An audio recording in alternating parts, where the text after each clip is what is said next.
Three, two, one. Hey there, fatherhood for the rest of us. I know it's been a bit, and I'm sorry for that. Sorry, not sorry. I'm on with Gregarious Narain, and he is a perpetual entrepreneur, advisor to founding teams, husband to Maria, father to Solomon, fan of fashion, and trying to stay fit. Gregarious, thanks for joining me today. How you doing? I am good, man. It is early. I am somewhat energized and doing my best. Right on, right on. Well, so let's start this off with two things, right? First, what can I help you celebrate today? What can we celebrate today? That's a good question. Today is my father-in-law's birthday. That's worth celebrating, and they Okay. live with us, so it's actually a great experience having a multi-generational home as well. Yeah, that's awesome. It's awesome to be able to have that support, Yeah, right? At the house too, and somebody you can talk to that's been through it yeah, as a father, especially, totally. right? Yeah, yeah, And all the things. So that's great. I love that. And then the second thing, man, let's say somebody doesn't listen for more than 15 minutes. I don't know yeah. why they wouldn't. Right. What would you hit them with, man? What would you hit them with? From a fatherhood perspective, what's one thing you want them to take away from you as a father? The best tip you've got. I I would say I probably have two tips, right? Um, One is that you got to be good as you like to be a good dad, right? And I think like a lot of times we throw ourselves too much into like like we can make ourselves guilt ourselves, make ourselves feel terrible about like all the things we're not doing, right? Mm-hmm. And I think not finding time for you or you and your spouse or whatever it is, I think is equally impactful or ruinous to sort of your ability to be a great dad. Right. Um, and so I think like people finding and striking a balance is really important, like in sort Right. of being themselves still, right? Not like just being dad, right? Yeah. And I would say probably the other thing is that what I've seen, actually you inspired me to start thinking about this when we met originally, but when I try to figure out like what it is to be a good dad, I sort of had two bits of advice there. Like one thing I realized after we chatted the first time, you sort of asked me a question, and I was like, "Whoa, I don't know the answer to that." And like, what does it take to be a good dad, or something like that? I think it was, and what I realized was that for me, I think it's it's about like holding on as tight as possible and also learning how to let go, right? And Right. Yeah. they seem like completely opposite forces, but if you're going to have your kid and they're going to grow up to be like healthy independent people, they need to know they're loved, but they also need to know that they are their own person and like responsible for the things that they do and say, right? Right. And so that ability to sort of give them the freedom to sort of go try things, do things, fail at things, succeed at things is like super critical. um, on Father's Day, though, I did write a post at over at Letters for Solomon. I said like probably the most important thing for me that I realized as a dad is just to be steady, right? Mm. Um, Yes. so it is not to like a lot of people, I guess when we were growing up, like there was that whole movement about like, I want to be your friend and all that other stuff, Oh yeah. um Yeah. and Yes. and and I think like those things are important, but I think whatever the thing is to try and just be the same thing, because like what gives people the safety to venture off is to know they can like return home, right? Like, Yes. and so like if you can, the more you can be home, the better it is for your kids' development. It seems to me, at least. I only have a 4-year-old, so it's a little hard to Right. know for sure. I love it. I love it. I actually read your post on Father's Day. Loved it. Enjoyed it. And you had actually talked about the hardest part was holding on and letting go, being something, and that's something that something that I talk about often is just the simple word torque. Right? If you're familiar with a torque wrench, Yeah. there's a Hmm. certain amount of pressure that you're supposed to apply when you get it right. And that's unless you've got a handbook that says, Yeah. "Hey, this is the amount of torque to apply to your life," you really don't know, and you've got to figure out I that think that's torque for absolutely yourself. right. Yeah. And I think you're right. Like that, it's just as dangerous because if you over torque it, Hmm. can cause like pretty lasting sort of Yes. sort of Yes. results. You got to go. You got to go get a new part, Yeah. right? Yeah. and families are hard to replace. Yeah. So Yeah. so let's just dig into a little bit though. So guys, I'm just gonna say it real quick. If you're looking for if you tuned out, you're out already. Cool with me. Go find Gregarious Narain by looking up Letters to Solomon, and you can find him on Medium over there as well. So let's keep it on and let's keep going. Let's talk about your Letters to Solomon and Yeah. what inspired you to begin that, and tell us a little bit about what it is. Yeah. So, you know, I probably say the biggest motivation in the Letters to Solomon was that, my dad passed away when he was like 56 or 7. It's been 20 years now. And so I was like 24, and it was, he was sick, but like it was still unexpected, Mm. and sort of as I sort of thought about that, it took me a long time to reconcile a bunch of things about like the relationship I had to my dad, um and and like I think like we're like West Indian. There's a lot of bravado and machismo and whatnot, um and I it just wasn't a very open or communicative kind of relationship. And but more importantly, I felt like that communication was really missing. And I realized that you could go at any time, right? Like we don't have any control over that, right? Right. And too often when people are, find out someone's sick or dying, that's when they're suddenly like, oh, I want to like write down, let's get all the stories, let's put together, this stuff. I don't want to lose anything. And I'm like, it's kind of like the whole thing with like how everyone like lives their life through their camera now. Like, Mm. it's like, are you enjoying the moment, or are you just taking pictures of it, right? And so Mm-hmm. what I wanted to do was I wanted to, not to be morbid, but I also didn't want to wait, and I said like, look, I don't know what's going to happen to me, like, but I want to like make sure that my son doesn't understand just like these like highlights. I want him to sort of see like how I experience the world, right? And Right. so the idea of sort of writing these letters is that it's twofold, run or there's multiple parts, I guess. Like some of it is like trying to compact down my life experience or the things that I've learned that I want him to know. Right. Another part is for him to meet the people that were important in my life. Mm-hmm. And then the last part, or the third part, would be like, I think, to sort of share how I interpret the world as it's happening, as opposed to sort of like just in this sort of like memorialized kind of way, right?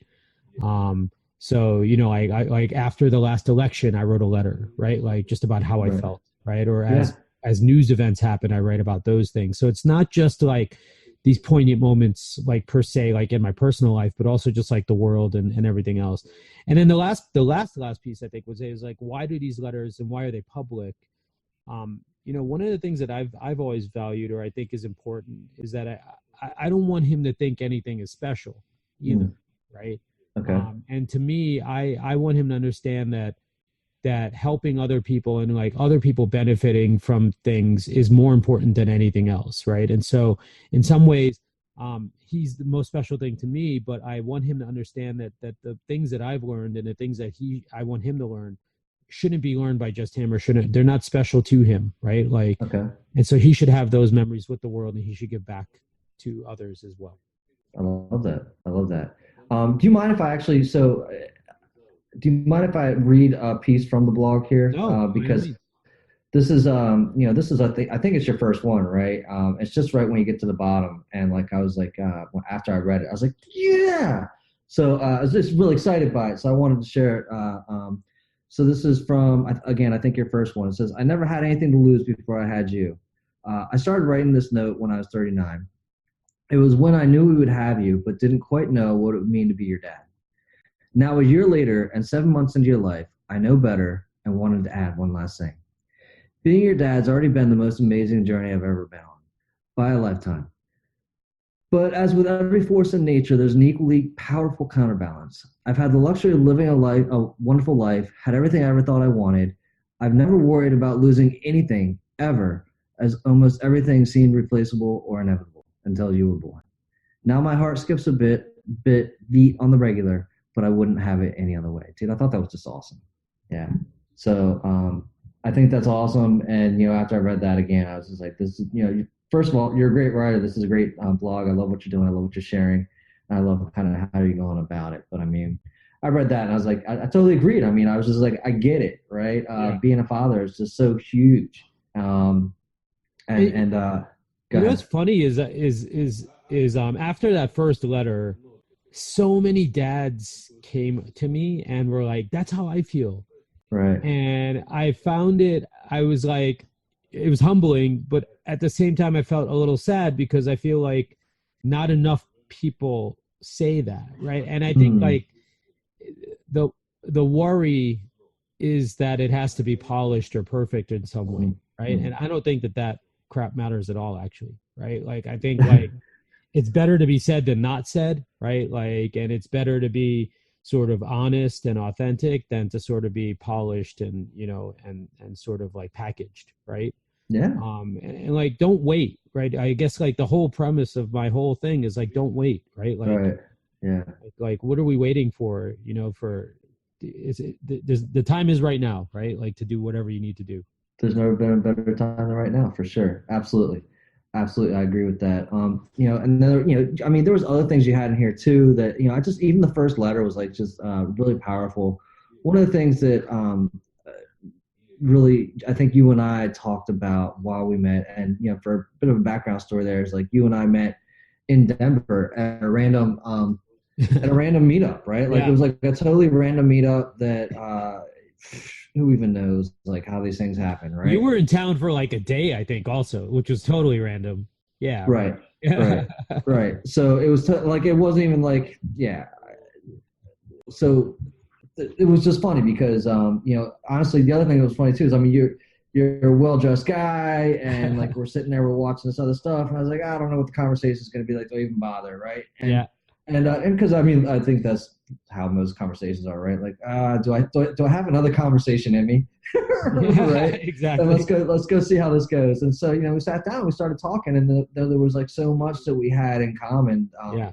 Really really glad that we did it. Bud, can you just Finn, just wait, bud. All right, love you, dude. Oh man, he's getting ready. We're gonna go swimming after this, Oh, and so it's like nice. we've got the laundry pile right to the left. This looks clean here, but that's why I Yeah. angled the camera. That's the Um, life, man. oh man, and he's like digging for his swim stuff. But we had so many things in common, and one of the things that I think that we struck a bond over too, or conversation piece over, was a little bit about how your Foundercraft, and this is also in your letter to Solomon, says always look for patterns. Patterns are everywhere. Unfortunately, most of the time we don't sit still long enough to actually see them. I spent most of my life looking for patterns. It's probably what made me so interested in design and programming, but it applies to all walks of life. You'll be amazed at how fast you can understand something when you get used to thinking in patterns. And how this struck me today was when I was reading through your Foundercraft as well, because you're like, maybe I didn't realize until it's too late or later, how founders and entrepreneurs are different, right? But regardless, you found your pattern. Let's talk a little Yeah. bit about, kind of what you're doing with Foundercraft and, what Yeah. patterns you're recognizing.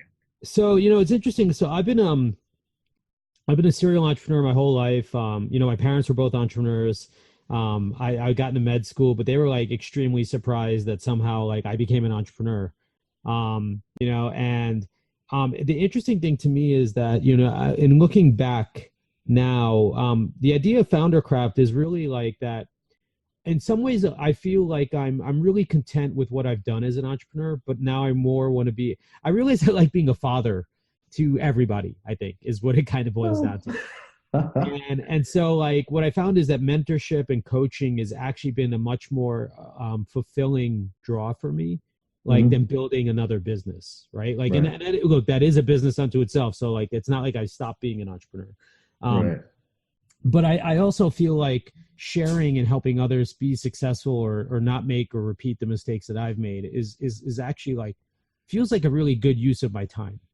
Um, and what I found is that the meta pattern that I've actually been working on now with Foundercraft and a bit of an update or refinement, even how I know how to talk about it, I think since we met last time, was that fundamentally I feel like the relationship that we have to work is fundamentally broken, right? Mm, Like mhm. and like this is like a global trend, but it certainly is true here in America.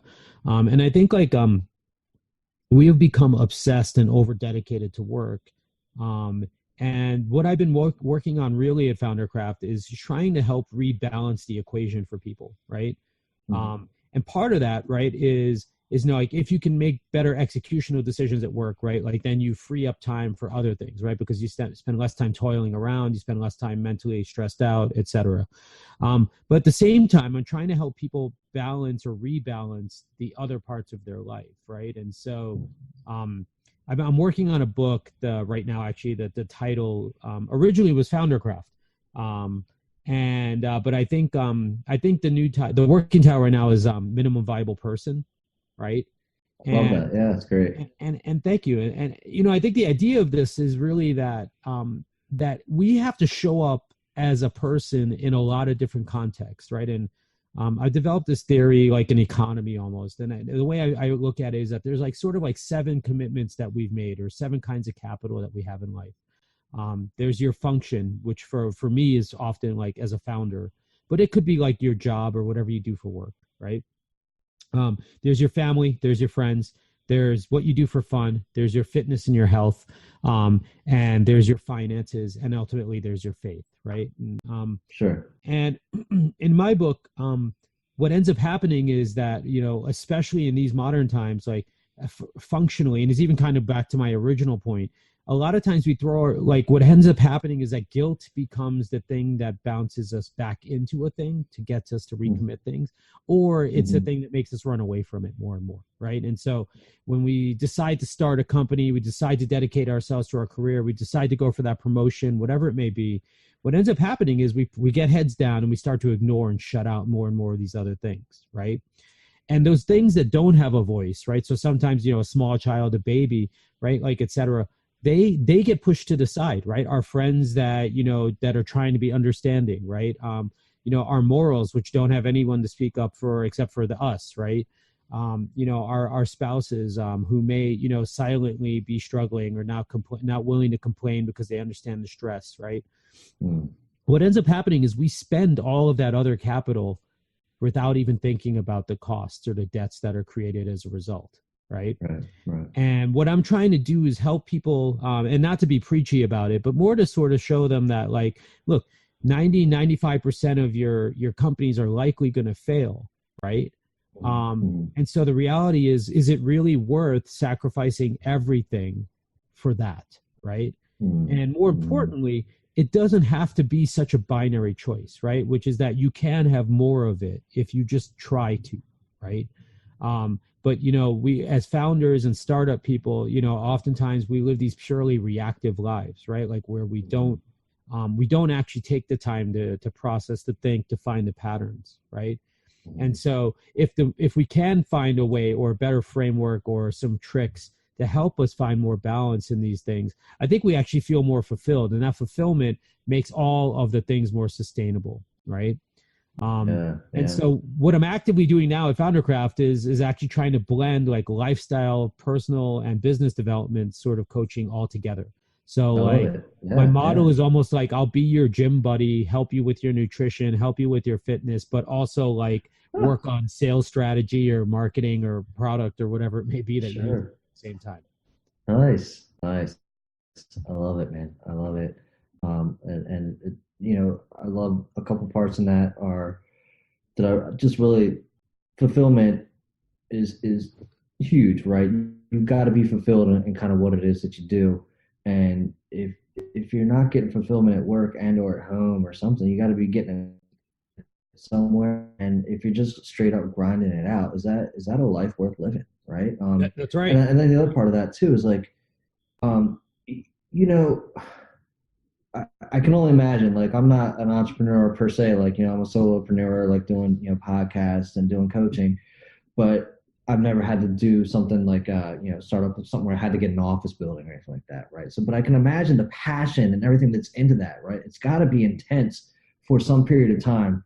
Kind of like, just like a rubber band snap, like rocket launch type thing, right? Like just to think about it. So, I mean, there's gotta be that intensity for a while.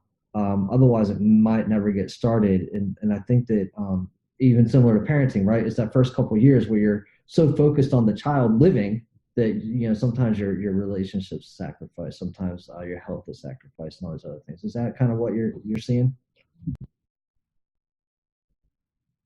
Yeah, I think that's right. Right. There are a number of sort of voiceless victims in the process, right? Um, Yeah. and by the way, that was even what I was pointing out. Even though I know I'm hard on work, right? And and I don't think you have to be a founder to experience the intensity of this, right? Like anyone who tries to be successful, right, Right. at their job, I think puts in the same amount of effort, right? Right. Like how many people still work like have put kids to bed, then go back to work, right? Like that's still more, right? Like, Greg, it's one of these guys is showing up to my funeral. Because if the answer is zero, then you may need to that's right. refocus.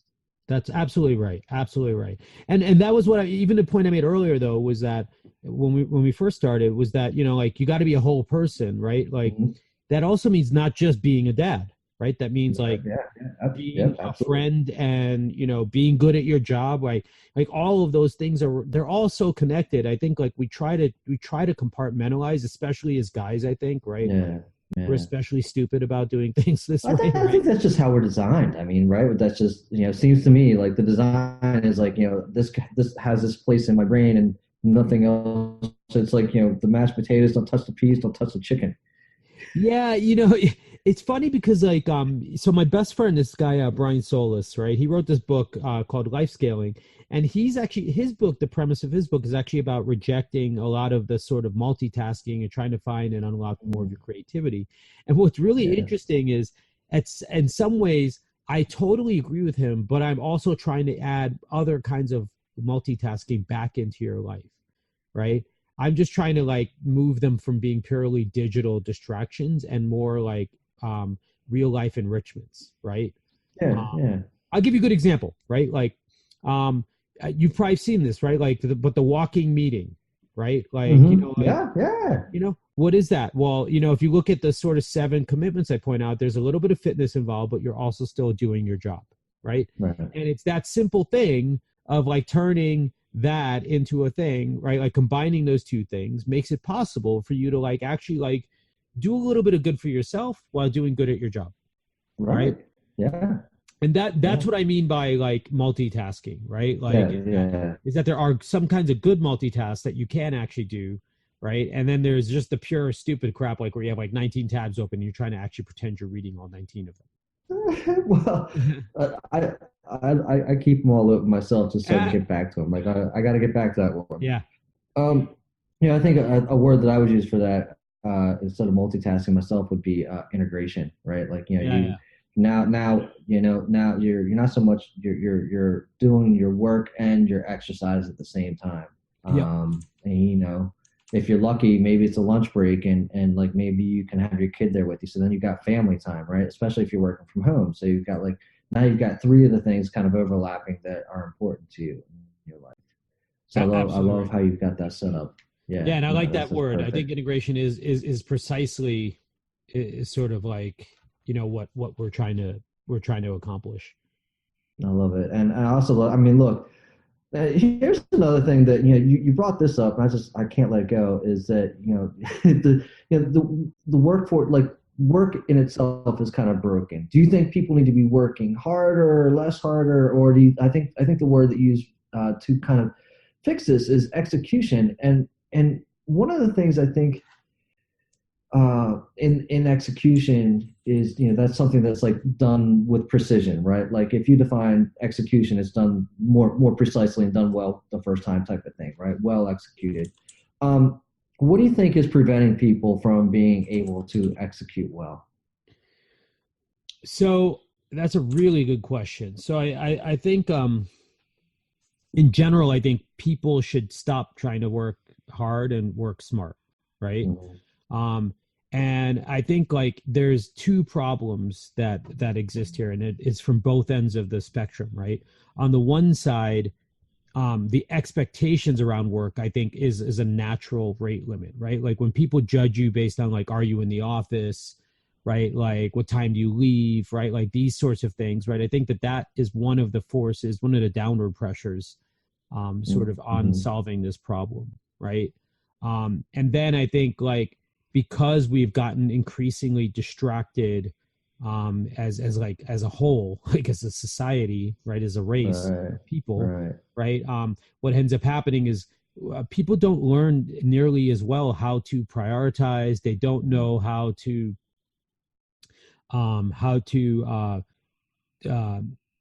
sort of simplify, right, like, and they also don't know how to understand or communicate like expectations as Mm. well as possible, right? And so Yeah. I think like if you get better at those things, people will be happier with the work you do, right? Like, Right. so Right. when your boss gives you four things, right, to do, and you're not sure what the order is, when you don't ask and then you just think you have to do them all, well, guess what, right? Like then that's both of your faults, right? Yes. um Yes. when you join a company, like when you choose to join a company, or a company is run by a bunch of 20-year-olds who don't understand like what like family responsibilities look like, right, or what other kinds of commitments may exist in the world, right, well then guess what, you subject yourself to being judged more often, and as the founders you're wrongly judging people, right, or not providing Mm. the flexibility that allows them to be successful and whole people. Right. Right. No, I love that. I love that. And I also love the fact that, you hit on that, the questions part, right? It is on both you and the person, the manager, or whoever is expecting a deliverable, right? You've got something to deliver, and they've given you, like you said, these four items. When do you want them done by? Which one's a priority? What's your expectation, right? Like, what level are you Yeah. expecting back on this? I think Yeah, is a what's the great question though fidelity, too, right? because Yeah, right. Like, oh, is this right, supposed to be like right, final copy, written, edited, like, with a right. supporting spreadsheet, or is it like you want me to just drop it into an email, right? Like, Right, right. And I think that those and I think a lot of that communication gets lost. But like you said, that's on both ends of the spectrum. And you, as a person making the deliverable, have that opportunity to reach out and say, hey, look, how can I make this better? How can I serve you better? yeah, Right.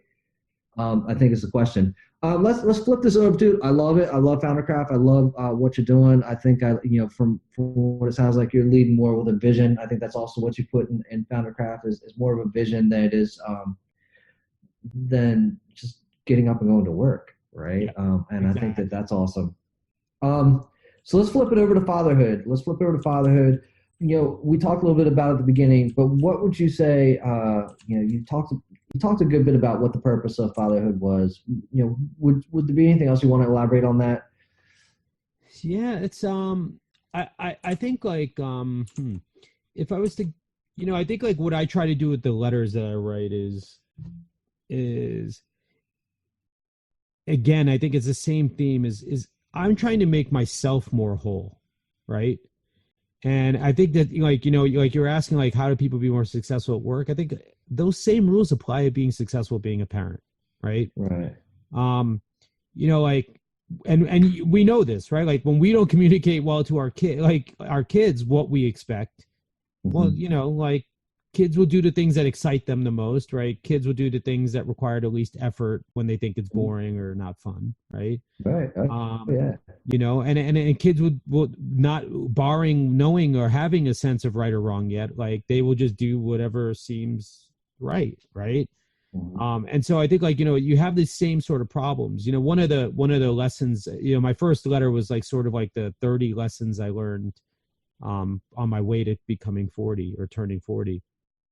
And one of the most important ones to me was that you should be a teacher, right? And the Mm. reason to be a teacher in my book is that I feel like, at least it's true for me. Maybe you can tell me if you've experienced differently, but I feel like I don't learn something until I teach it to someone else, right? Because there's like a Yeah. I difference mean, between history and legacy, right? Like legacy is the and for sure. experience is the things you learn and knew and remembered for. And history is just like the trail of things you've done. The breadcrumbs. Yeah. Right. But but but No, but, but one I doesn't agree. mean Just, that, I mean, just to let you know. Yeah, yeah. I totally agree with you in the fact that once you teach it, right? Once you teach it, you certainly learn better, and you have the opportunity to pick up on some of the things you didn't learn the first time, right? You're like, oh my gosh, I'm teaching you this thing, and here are all the gaps that I didn't even remember, right? Or the other part could be like, I can't believe I remembered all this stuff. Yeah, totally. Well, you know what it is? It's sort of like the way I describe it is like a trash compactor, right? Like Right. I have all this stuff in my brain, but like it, like when you're there and someone, and perhaps it's like just the entrepreneur in me who's like used to having to pitch, but when someone's like, so like these, like I love these kinds of interviews because like they force out like some kind of compaction of like what are the things I know, what are the things I learn.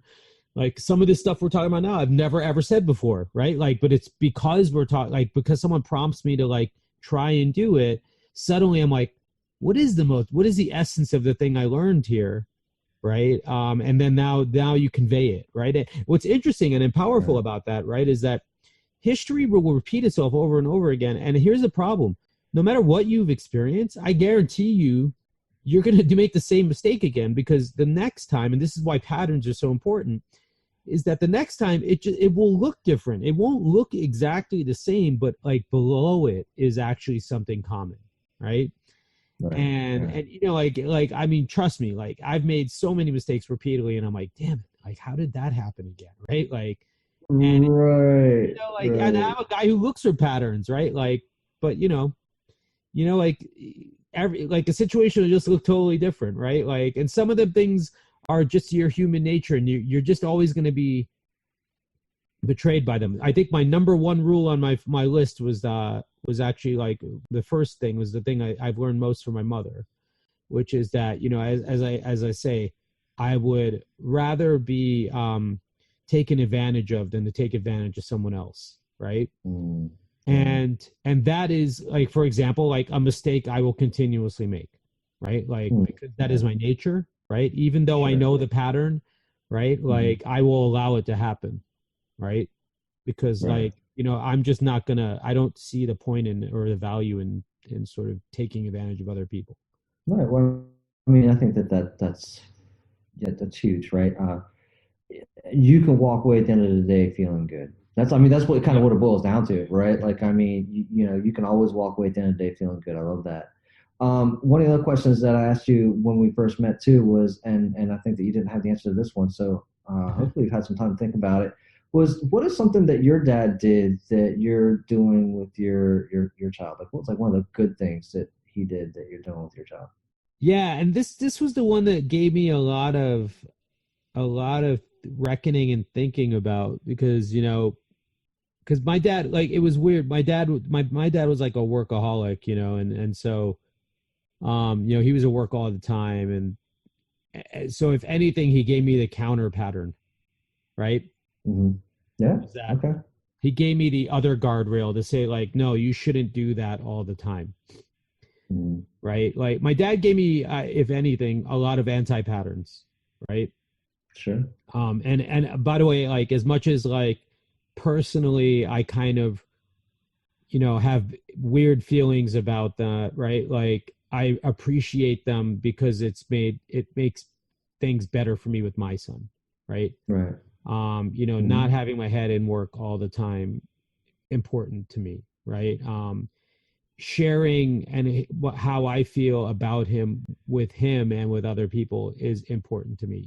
My dad used to always do this thing, like, like, if to me he would be one way, but like, to if anybody else, he was this whole other person about me. But I Mm, never knew it. yeah. He never told me, right? Like I would always hear it Right. like from Right. like my brothers or someone else, right? Like that he was Right. proud or happy or whatever it was, but like never to me, never to my face, Mm, And mm, so like, I think like that, those counter examples are super important to me. Like now, like, now that we've talked about, though, there are things that I actually see about me that are a lot like my dad, right? Like right. I I do believe in the firmness that he had, right? In sort of like in establishing like a clear sense of right and wrong, right?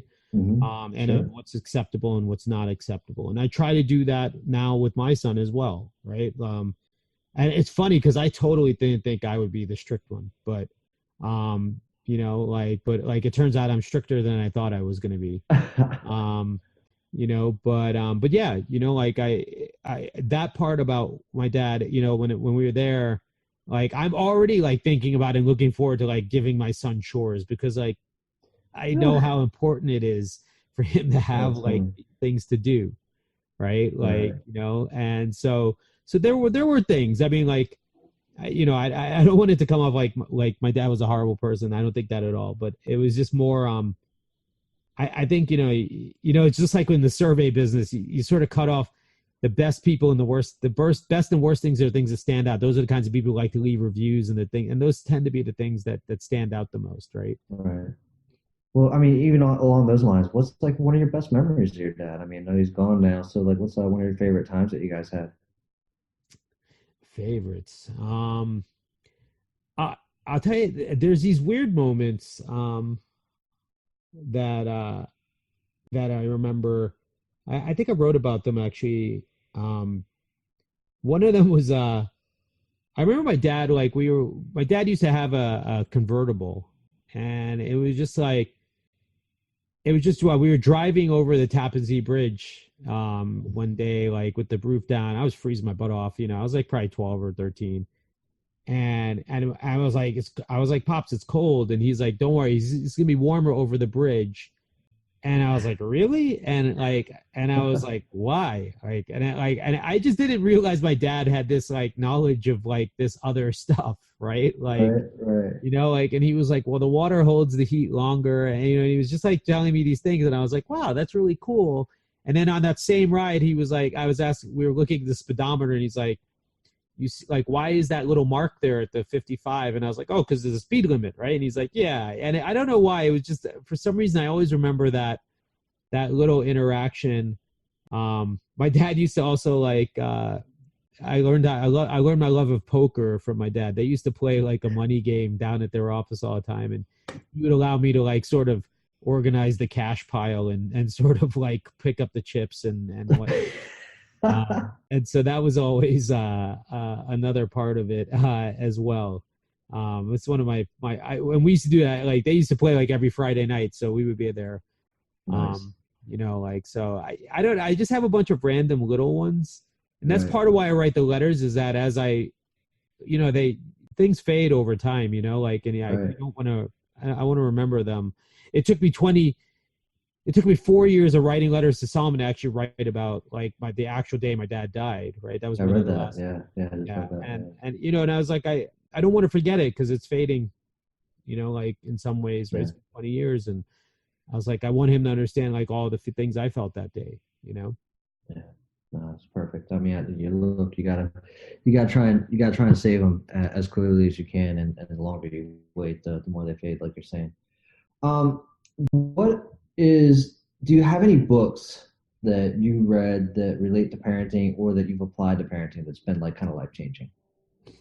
Yeah, that's a good one. So I would say my friend's book actually that I just finished reading on life scaling was Yeah. actually pretty important to me. Um, so and Brian's got this like journey that he walks you on, and it's really about unlocking and you're finding your creativity again. Hmm.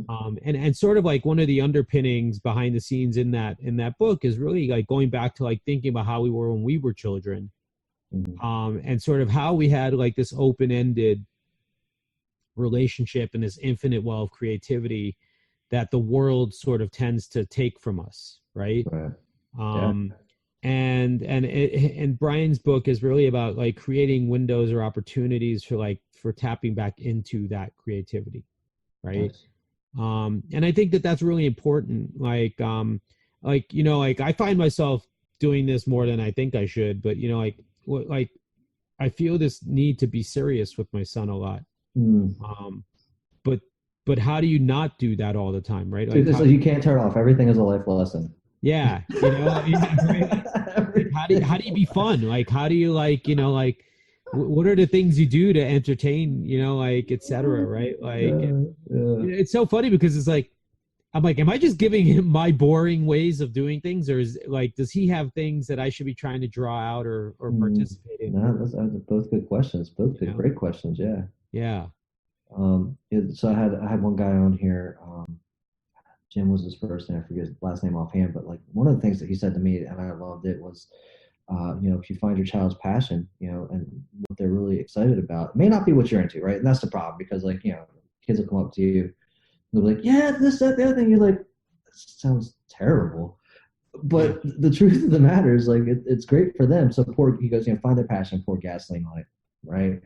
Yeah. And I just love that idea. And so, with my kids, they say something, I'm like, let's go make that happen. I don't know what it is. I don't even know Yeah. what Yeah. we're doing. How do we make it happen? If this is something Totally. that speaks to you and you want to keep doing it, yeah, whatever. I mean, just last night, like, I hate the game Roblox. I'm not a big fan, right? I'm not a big fan. Yeah. But what was really awesome was, like, my son said last night, he goes, "Oh, I want to make a game." I was like, "All right, what do you need? What do you need? How can I help? Right? What do Yeah. we need to make that happen?" Yeah. He downloaded the developer kit and he made his first game. So I'm That's like, awesome. so Yeah. go for it, right? Like, yeah, I want him to do that stuff, Yeah. right? He Yeah. doesn't want to do it the way I want him to do it, but I Right. think that's another thing that That's we'll, the we'll letting go find. part, right? Yeah. Right. Well, I think that the thing is, right, like, people like yourself and I, we see so many things in people, and we see where they can go, and we see, like, what they can do, what they're capable of. Like, just do it this way, just do it the way I'm telling you, and it's all gonna Yeah. work out. They're like, they got to get there, and maybe they don't follow your way, but they get there anyways. And so sometimes it's like, I really don't care how you get there. You know what I mean? Yeah. As long as you start taking the steps to get there. Yeah. Um, so I love that.